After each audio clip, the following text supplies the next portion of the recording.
The story of Elysia the Star Seeker. The calling of dawn's light in a time before time, Elysia awoke beneath a sky veined with amber and violet. She carried within her a faint humming an inner compass that resonated with distant stars and half-remembered lullabies of worlds unseen. As dawn's first light threaded through her window, she knew her soul's longing was not for comfort, but for exploration. The mirror of unfurling guided by the hum, Elysia ventured into the Hall of Mirrors, a crystalline chamber in the Akasha that reflected not your face but your infinite potential. Each mirror shimmered with a possibility.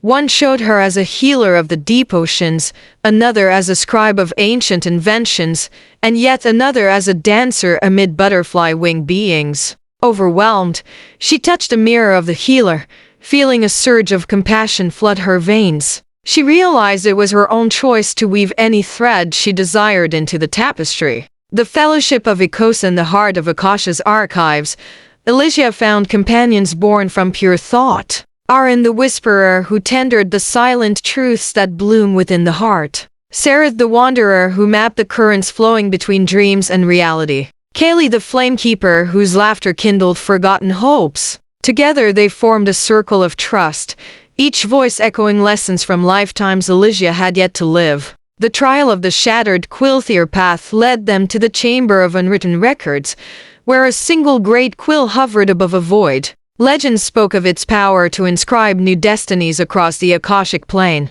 But as Elysia reached for it, the quill shattered, fracturing possibilities into shards of doubt. The void threatened to swallow their light. In that moment, Elysia whispered to her companions, "Our truth is not one story, but the courage to write many." With that declaration, Arin gathered the shards of empathy, Sereth breathed in the breath of curiosity, and Kaylee ignited embers of joy. The shards reassembled not into one perfect quill, but into four, each inscribing their shared destiny. The dawn of new records. Elysia dipped her quill into the inkwell of infinite intent. As she wrote, stars unfurled across the dome, stories of worlds healed by compassion, of inventions sparked by wonder, and of spirits awakened by love. Each word rippled outward, weaving into every thread of the Akashic tapestry. She looked upon her fellow seekers and knew the truest record was not in what she wrote,